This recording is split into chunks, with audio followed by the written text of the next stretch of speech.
السلام علیکم دوستو. اکثر دیکھا گیا ہے کہ جب رمضان شریف آتا ہے تو ہم سب لوگ نماز باقاعدہ طور پہ پڑھنا شروع کر دیتے ہیں. پراپر 5 وقت کی نماز پڑھتے ہیں، مسجد میں جاتے ہیں، ذکر کرتے ہیں، قرآن پاک کی تلاوت کرتے ہیں اور اچھی اچھی ایکٹیویٹیز میں نیک کام، اچھے اعمال کرنا شروع کر دیتے ہیں. یہ بہت اچھی بات ہے.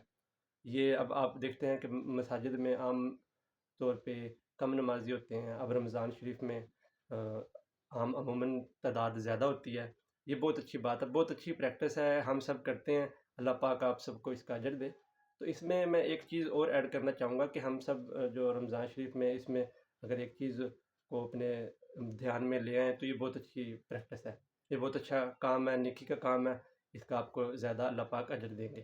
ایک یہ کہ ہم جب سحری کرتے ہیں یا افطاری کرتے ہیں تو ہم ضرورت سے زیادہ کھا لیتے ہیں. اکثر دیکھا گیا ہے کہ ہم اب کیونکہ پتہ ہے کہ ہم روزہ رکھ رہے ہیں سحری میں، عموماً جہاں پہ ہم خوراک کم کھاتے ہیں وہاں پہ ہم کوشش کرتے ہیں کہ اب آج ہمارا روزہ ہے تو ہم تھوڑا سا زیادہ پانی پی لیں، تھوڑا سا مختلف چیزیں کھاتے ہیں کہ ہمارا روزہ کم لگے.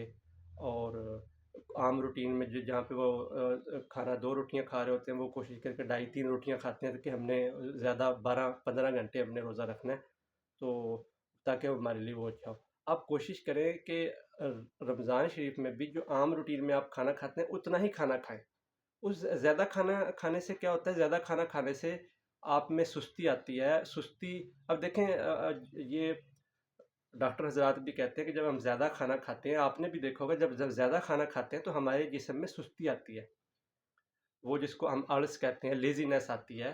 وہ کیونکہ جو ہمارا جسم ہے، ہمارے جسم کی ساری توانائی، ساری انرجی ہضم کرنے میں لگ جاتی ہے. تو پھر جب ہم زیادہ کھانا کھائیں گے تو اس سے سستی آئے گی، اس سے لیزینس آئے گی، اس سے آپ جس طرح کا آلس پن آئے گا آپ کے اندر. تو اس سے کیا ہوگا کہ نیند کا غلبہ زیادہ آئے گا.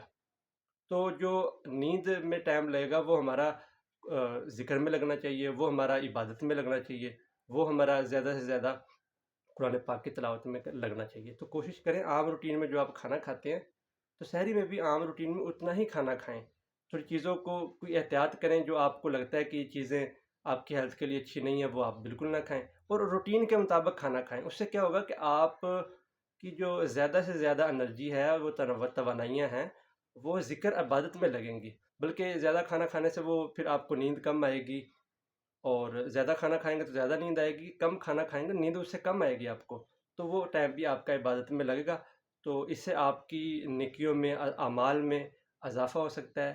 اس سے آپ کی جو عام روٹین میں جہاں پہ آپ ذکر کر رہے ہیں، تلاوت کر رہے ہیں، تھوڑا آپ کا اضافہ ہو جائے گا. یہ آپ کوشش کر کے دیکھ سکتے ہیں. یہ ایک چھوٹی سی پریکٹس ہے، یہ آپ کر سکتے ہیں. اللہ پاک اس کا آپ کو اجر دے.